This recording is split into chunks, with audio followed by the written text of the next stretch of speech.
Good afternoon and welcome to our press conference with President Lagarde and Vice President Vučić. My name is Wolfgang Preußel. We are also connected to journalists via video link. If they ask questions, I ask them to turn on their cameras and their microphones. And with that, I'd like to hand over to President Lagarde, please. Thank you very much, Wolfgang, and good afternoon, good day to all of you.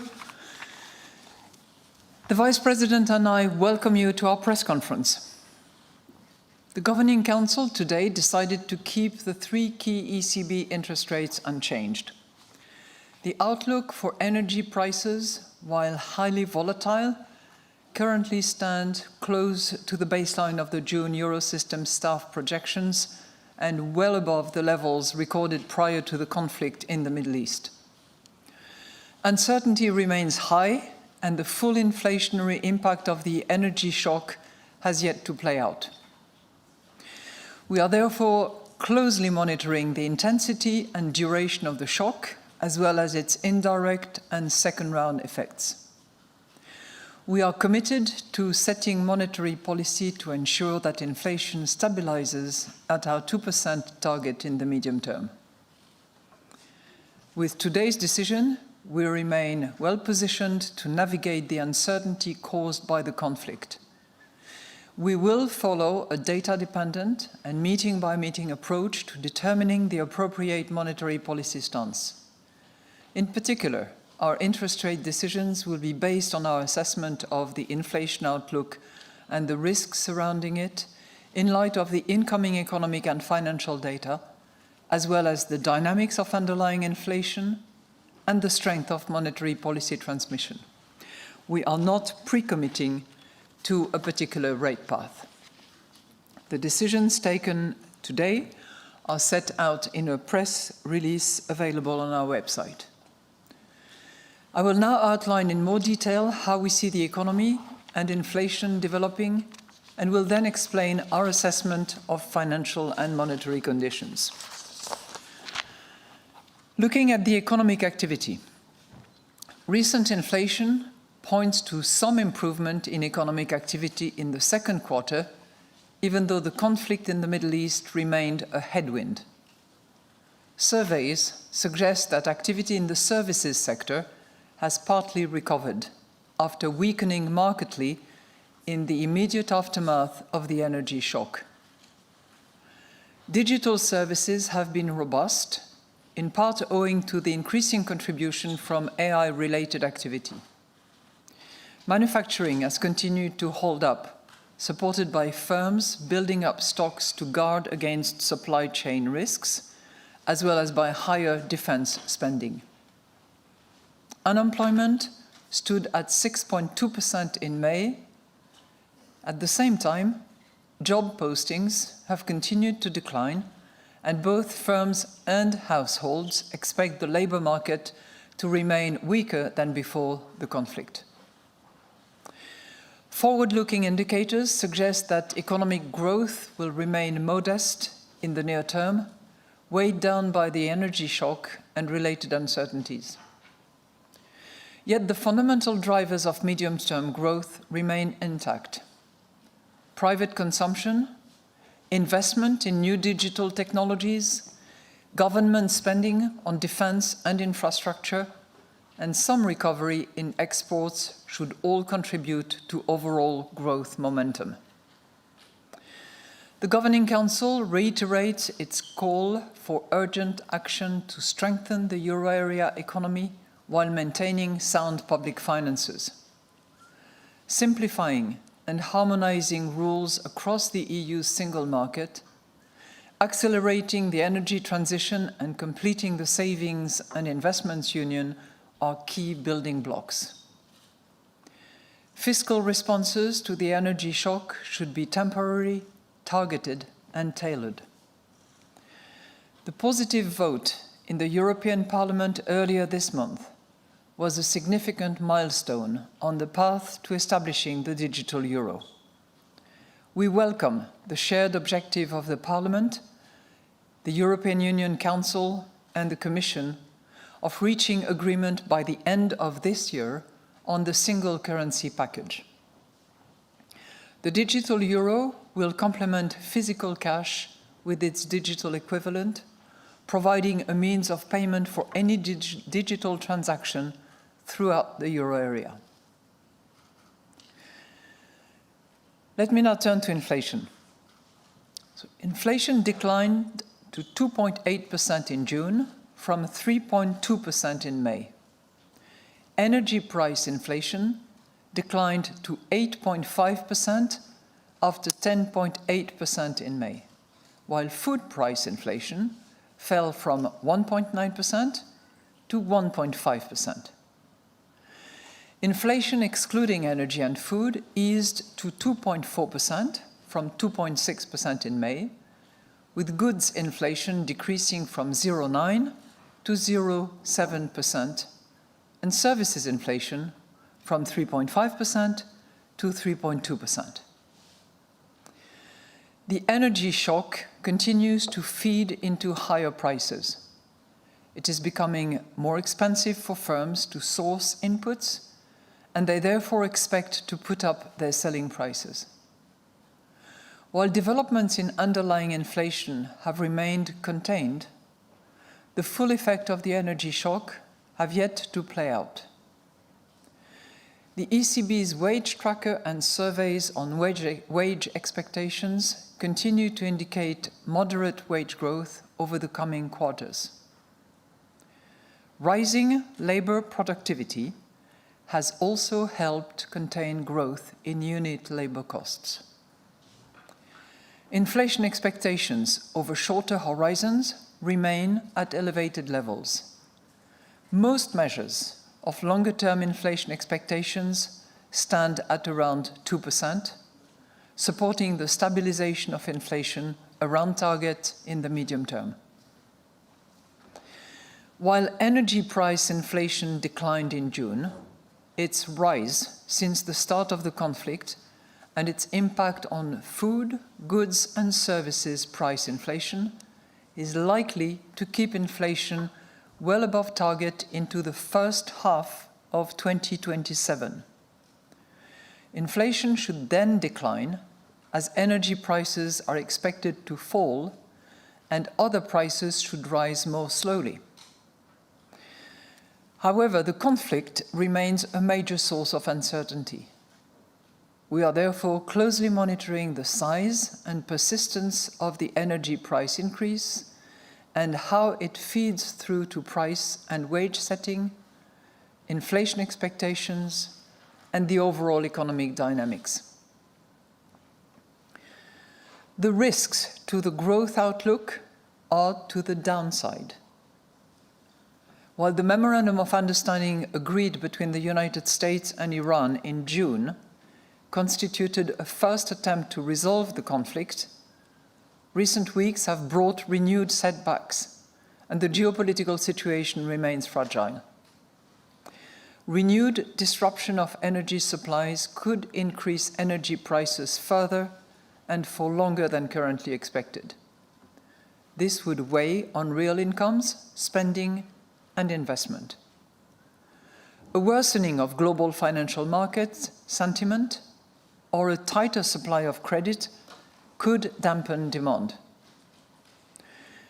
Additional frictions in international trade could also further disrupt supply chains, reduce exports, and weaken consumption and investment. Other geopolitical tensions, in particular Russia's unjustified war against Ukraine, remain a major source of uncertainty. By contrast, growth could turn out to be higher if the economy and energy markets were to adapt more quickly than expected to the disruption caused by the conflict in the Middle East, or if the conflict was resolved sustainably. Moreover, planned defense and infrastructure spending and reforms to enhance productivity and complete the single market, as well as euro area firms adopting new technologies, may drive up growth by more than expected. The risks to the inflation outlook are to the upside. the energy shock could intensify further, and its effects on other prices and wages could be stronger than currently expected. The longer energy prices stay high, the more likely they are to drive up broader inflation through indirect and second-round effects. Ongoing trade tensions could give rise to more fragmented global supply chains, curtail the supply of critical raw materials, and worsen capacity constraints in the euro area economy. Extreme weather events, as illustrated by the ongoing heat waves, and the unfolding climate and nature crisis more broadly, could drive up food prices by more than expected. By contrast, inflation could turn out to be lower if the conflict in the Middle East was resolved sustainably, or if indirect or second-round effects proved less pronounced than anticipated. More volatile and risk-averse financial markets could weigh on demand and thereby lower inflation as well. Overall, financial conditions have become slightly tighter since our previous meeting, consistent with the increase in the key ECB interest rate. Bank lending rates for firms and the cost of issuing market-based debt remained unchanged in May at 3.6% and 4% respectively. The annual growth rate of bank lending to firms increased to 4% from 3.4% in April, but this was partly offset by slower growth in corporate bond issuance, which fell from 4.5% to 3.4%. Credit standards for business loans tightened somewhat in the second quarter, as reported in our latest bank lending survey for the euro area. Demand for loans to firms increased slightly, driven by higher working capital needs, but also by borrowing for fixed investment by large firms. Mortgage rates rose to 3.5% in May, after 3.4% in April, while mortgage lending growth edged up to 3.1%. Credit standards for mortgages tightened in the second quarter as banks became more concerned about the economic risks faced by their customers and less willing to take on risks themselves. Demand for mortgages decreased on the back of deteriorating consumer confidence and higher interest rates. So in conclusion, the Governing Council today decided to keep the three key ECB interest rates unchanged. We are committed to setting monetary policy to ensure that inflation stabilizes at our 2% target in the medium term. We will follow a data-dependent and meeting-by-meeting approach to determining the appropriate monetary policy stance. Our interest rate decisions will be based on our assessment of the inflation outlook and the risks surrounding it in light of the incoming economic and financial data, as well as the dynamics of underlying inflation and the strength of monetary policy transmission. We are not pre-committing to a particular rate path. In any case, we stand ready to adjust all of our instruments within our mandate to ensure that inflation stabilizes sustainably at our medium-term target and to preserve the smooth functioning of monetary policy transmission. We are now ready to take your questions. Thank you. First question goes to Annette Weisbach of CNBC. Annette, please. Good afternoon, President Lagarde. My first question goes onto the discussions which you had today. So just to get an understanding of how you have discussed the recent spike in energy prices and what it also means for policy setting going forward. I know you don't want to pre-commit, but still the communique and also what you're saying today, at least in my understanding, reads rather to err on the side of being more vigilant about the price development. My second question would be on, have you discussed the rise in bond yields? Because they are also increasing. And do you factor that into an assessment of how tight monetary policy is actually here in the euro area? Thank you.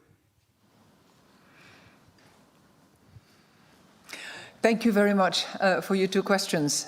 So, we spent the last 2 days with members of the Governing Council really looking at all the data available and assessing the situation since the last monetary policy decision that we made back in June.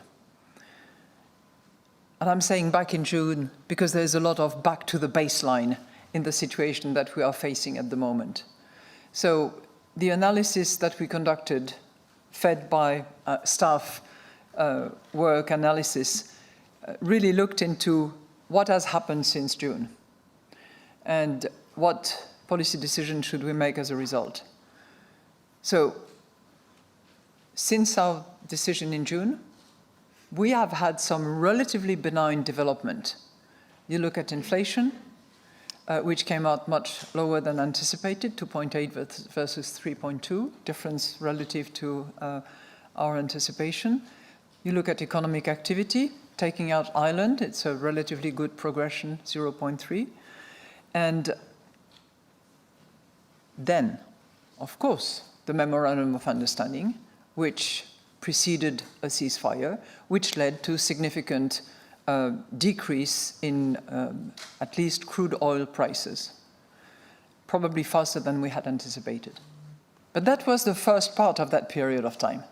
Then came the second part, where this Memorandum of Understanding was short-lived, ceasefire was broken several times, and led to the current situation where we have clearly a flaring up of the conflict and serious development taking place on the commodity markets. So that's what we considered throughout the last 2 days, and we really applied the method that we have agreed amongst ourselves in such a shock, which is to really try to understand the density, the durability, and the propagation effects of the supply shock. That's what led us to take the decision that we took this morning of holding our rates for the moment. You asked me about the euro area bonds. You know, we take at a certain point in time, because there's a cutoff date at which we stop the clock, if you will, but we take all market conditions, including, of course, the euro area bonds, their evolution in that process. So this is part and parcel of, number one, the baseline, and number two, the assessment that we take on the occasion of this meeting. There is one difference that I'm sure you have noticed, which has to do with our risk assessment. When I say we're back to the baseline, we're also back to the risk assessment that we conducted back in June. And if you remember at our conference in Sintra, I did refer to more balanced. I didn't change the direction, but I used the reference to more balanced upside and downside risk, respectively, for inflation and growth. That segment, more balanced, has been removed. And obviously it reflects the succession of the embellie, if you will, that we had for a couple of weeks, and then again the flaring up of the conflict and the impact that it has had on commodity prices, and as a result the expectations that we have in relation to prices. Francesco Canepa of Reuters. Francesco, please. Good afternoon. So was the decision today unanimous, or did anyone, even at the discussion phase of the meeting, raise the prospect of increasing interest rates? Second question is about the indirect and second round effects that you mentioned in the press release. Can you tell us if you see any evidence of those materializing? Well, thank you for your two questions. Yes, it was a unanimous decision. But I'm going to qualify that, because there were some governors who asked themselves whether we should not consider a hike. In other words, raising the 3 interest rates on the occasion of that meeting. And we had really a good, thorough look at the data, at the current development, and we all unanimously decided that we were positioned adequately to wait and be very attentive in the next few weeks to the development of the situation and to the data that we will be receiving in the next few weeks. Consider that before our next September meeting, we will be receiving 2 monthly indicators for inflation. We will be receiving the GDP for the second quarter. We will be receiving 2 consumer expectations indices. We will be receiving 1 CPE, compensation per employee number. We'll be receiving 2 PMI numbers. I'm going through the long list, sounds like a laundry list, but that's just to give you an indication of the volume of data that we will have and the scope of indications that we want to absorb in order to apply reaction function. So we will be receiving all that. We will be looking very carefully at all these data. We will be applying our normal reaction function, inflation outlook, the risk associated with it, the underlying inflation, transmission, and we will be again measuring, the intensity, the duration, and the propagation of the shock throughout the economy. And that takes care of your second question. We will be particularly attentive to any risk of second-round effect. I think it's clear to all of you, all of us, that there are direct effects. It goes without saying. That there are indirect effects when you look at the price of, say, transportation, for instance, pretty obvious. Second-round effects, we are not seeing it. So, believe me, we are really scrutinizing the emergence of second-round effects, but we are not seeing it. So, one of the most up-to-date, informative element that we have is the corporate telephone survey, where we ask large and smaller corporates, what are your plans in relation to wages? And we are not seeing second-round effects. There might be compensations on a one-off basis, for instance, but a change from what is naturally incorporated in our baseline, no, we don't see that. And on top of it, what we had anticipated, which was this gradual decline of wages, we are seeing it. I mean, compensation per employee is one indicator, went from 3.8 to 3.5, but we also have the wage tracker. We have we have the negotiated wages, which is also informative about what is to come. And none of those elements, for the moment, are giving us second-round effects indication. And now Jana Randor of Bloomberg. Jana, please. Good afternoon. Good afternoon. So I heard you say some of your colleagues wondered whether we, or you rather, should already raise interest rates today. You said on another occasion that we decided to hold rates for the moment. Now I'm just going to go and conclude that this sounds very much like you are preparing and signaling a September hike, and I very much invite you to say if that's not the case. But my real question is, what would need to happen for you not to do that? What would need to happen for you not to consider a September rate increase? And my second question is of a bit of a different nature. You keep feeding speculation that you will leave the ECB early. You've talked about clouds on the horizon. You've talked about captains and ships in crises. I'm really just looking for a yes or no answer today on whether you're willing to commit to serve until the end of your term. Thank you. I hate to be boxed in any particular circumstances. So on this latter point, number one, it was not discussed at the Governing Council meeting, but I'm going to give you two elements. First of all, you are not going to see the back of me before 2027, okay? And second, what I said, that 2027, my dear, okay? And the second point that I would mention is the same that I did mention once. When there are clouds on the horizon, the captain stays on the ship. And this captain is staying on this ship, as long as there are clouds on the horizon. Now, you can speculate, write anything you want. I don't think it's particularly interesting and important. What matters is that we apply the right monetary policy in order to bring price stability. So that will be my answer in response to this point. More importantly, what we are doing is not giving any forward guidance. I think that, I've made that point clear and loud, and I've been doing that for a long time.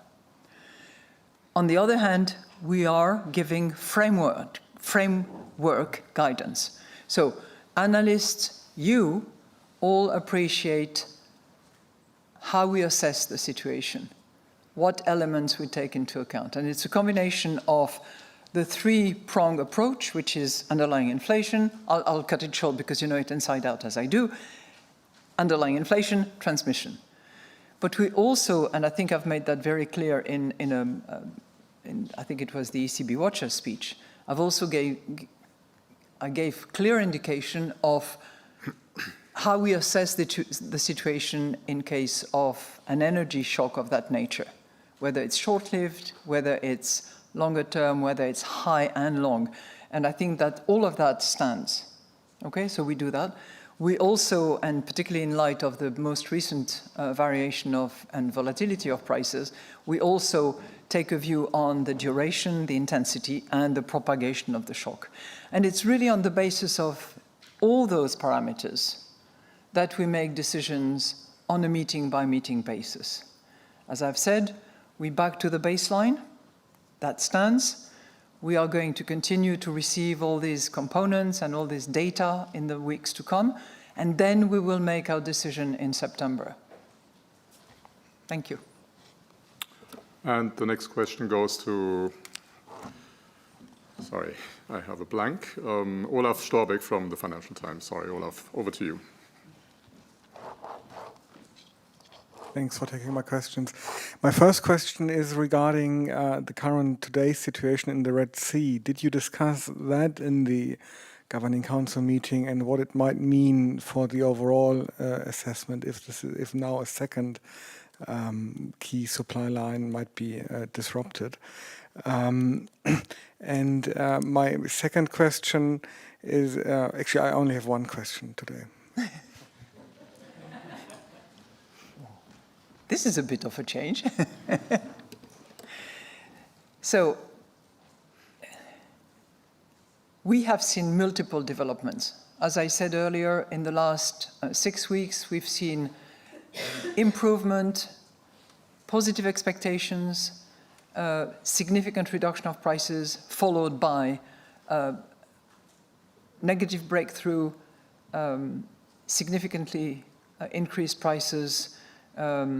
And by the way, we look not just at crude oil, we look at all the variations of that, including the what is known as the crack spread, to see where money is actually going in case of price increases. The most recent developments, I'm assuming that you're referring to the Houthi threats against Saudi Arabia vessels and the materialization that took place this morning. My understanding of that is that it was reported at 10 a.m. Now, because it was a decision that harnessed a great sense of consensus around the table, we probably finished the meeting at about 10:15.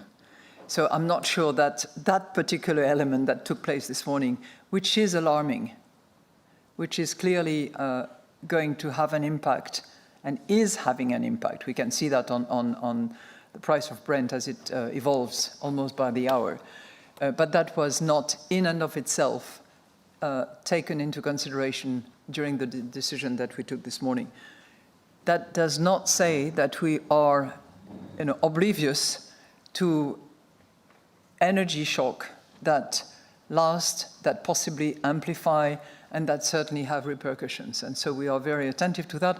I can already tell you that we asked staff to conduct some really in-depth analysis for our September meeting on the various oil prices, as I just mentioned, but also gas. Because when you look at energy prices, oil has certainly gone up and is going up as we speak, but gas has significantly increased as well. And given the level of inventory that is at rather low levels, this is also a matter that will be under sensitivity review.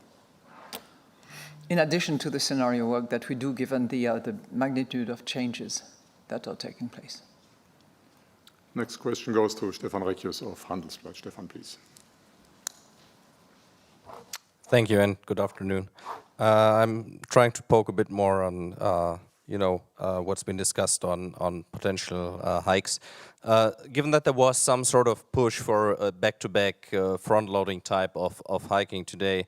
No, there was no push. Push is the wrong word. Okay, fair enough. Wrong word.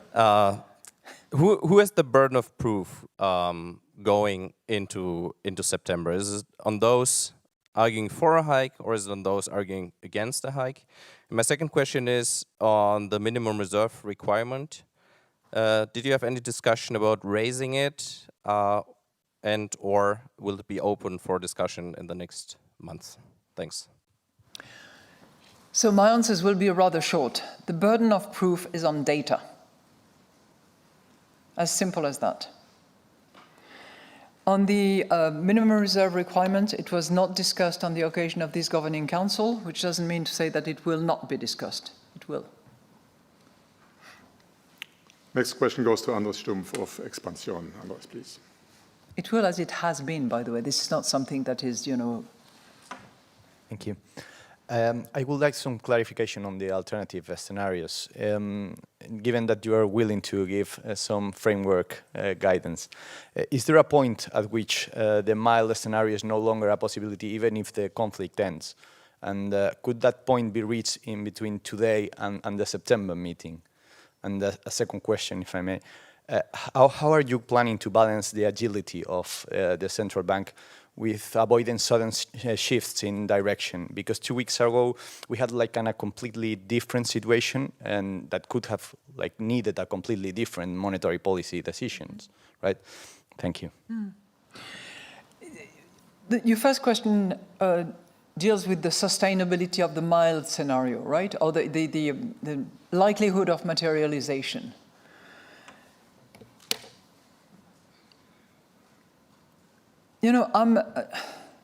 It's not a question to which I can give a reliable answer.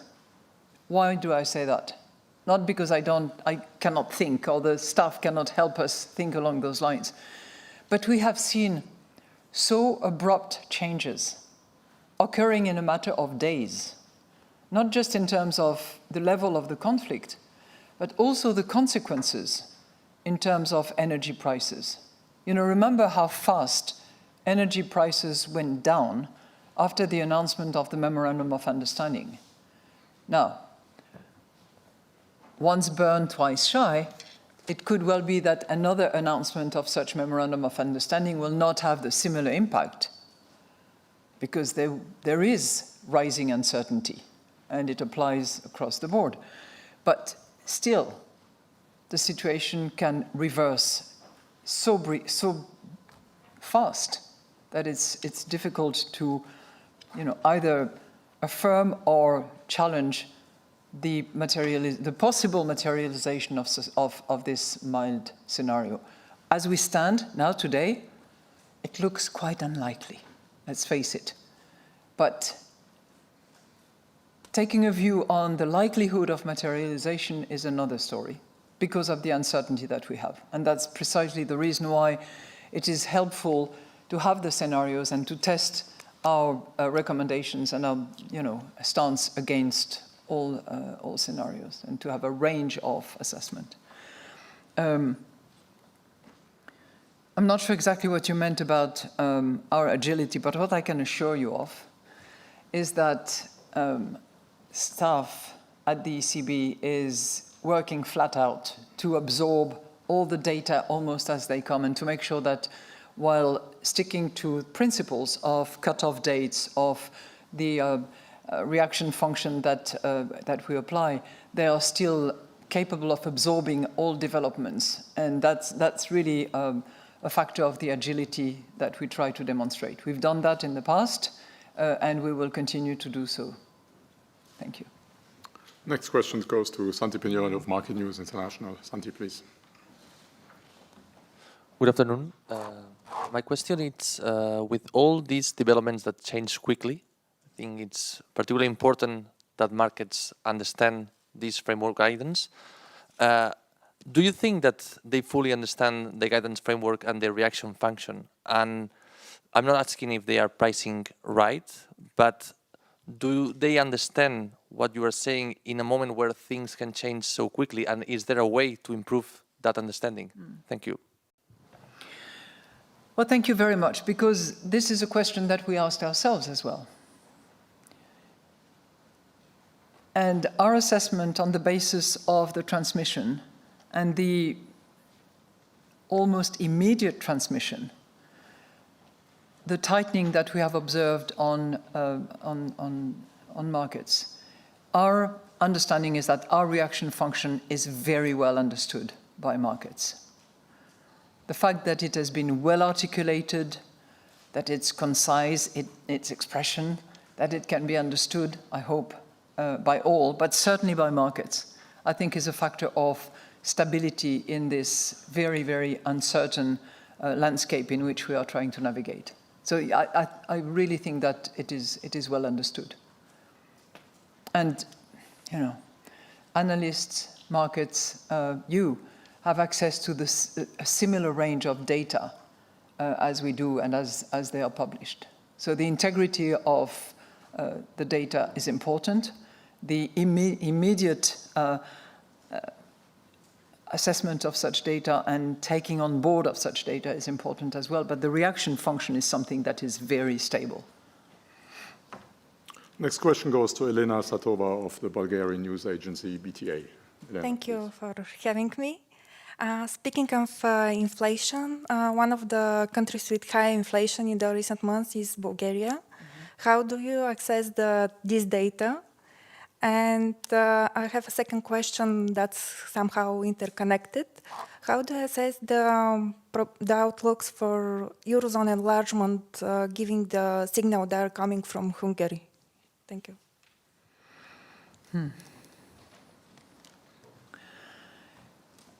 Thank you for your two questions. You are correct that Bulgaria is currently experiencing a high price level, high inflation.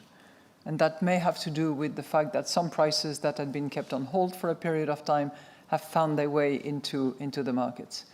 It's not totally unusual, and we always have divergences between member states. I think what matters is the commitment of Bulgaria to observe, sound public finance and to make sure that inflation returns to more acceptable levels, in particular for the Bulgarian population. So we monitor the overall euro area, but we are attentive to divergences, and this is clearly one of them at the moment. On the issue of enlargement, this is a topic that is not really for us to decide. It's a matter where we give views, particularly in relation to inflation. It's a matter that is essentially under the consideration of the European Council and the Commission. As you know, there is a process. Bulgaria went through that process successfully, and we are, always ready to welcome more members as long as they satisfy the requirements and comply with the criteria, and the convergence conclusions is positive. So we'll see. It always, as you know, it always takes a little bit of time. But ultimately, all members of the European Union, except for one, are expected to join the euro area. And the last question today goes to Marta Villar of EconoStream. Marta, please. very much. Good afternoon. Thank you for taking my questions. Madame Lagarde, would concern about second round effects alone justify another move in September, or would you need to see evidence that they are in fact materializing? And my second question is about the market implied rate path. You often point to the rate path embedded in the staff projections. How important is the market implied path for policy decisions? Thank you. So if it was just a matter of concern, we would have raised hike. Because whenever there is a shock of that nature, we have to be concerned about direct, indirect, and second round effects. So we are concerned, which leads us to be being very attentive, looking and sort of checking any possible emerging sign that second round effects are not only in the making, but in the coming, and more so than what we have in the baseline. We are not at that stage where we are seeing those emergence sign of second round effects, okay? Additionally, by the way, we have inflation expectations beyond the short-term ones that are broadly anchored at our medium-term target, which is also important. The rate path implied, that is market determined, is something that we factor into our work, because obviously we take certain market conditions at a cutoff date, and that includes, of course, the market rate implied trajectory. Thank you. Thank you. That concludes our press conference. Wait. I want to say something. Okay. Now, I want to say something because I don't know if we still are on the stream or not, but I just want to take this opportunity to congratulate the Central Bank of Bosnia and Herzegovina, as well as the Central Bank of Montenegro on their successful launch earlier this week of a platform for the settlement of instant payments, which uses the technology of TIPS, the Eurosystem's fast payment system. We don't often talk about that because it's a monetary policy-focused press conference, but this is important. So I'm looking forward to a similar launch in Albania, Kosovo, and North Macedonia, which are expected to join in November, bringing all countries participating in the initiative onto the platform. And I would like on this occasion to thank Banca d'Italia for the key role that it has played on this initiative on behalf of the whole Eurosystem by developing a clone of TIPS for the countries of the Western Balkans, which, except for Serbia, are now all going to be included in November within our TIPS platform. You should expect some further development in relation to linking fast payment systems, but that's for a later date. And I know that some of you are going to stay a little longer, maybe writing the articles and news, because we will soon be disclosing in that very room the set of proposed new banknotes, the new euros that will have a different face, a different back, and that will be in the pockets of European citizens when the project is completed, after hopefully they have participated in the survey. With that, I hope to see you in about half an hour. That will be at 4:15, and the next press conference will be at our External Governing Council in Berlin on the 10th of September. Thank you very much, and see you shortly.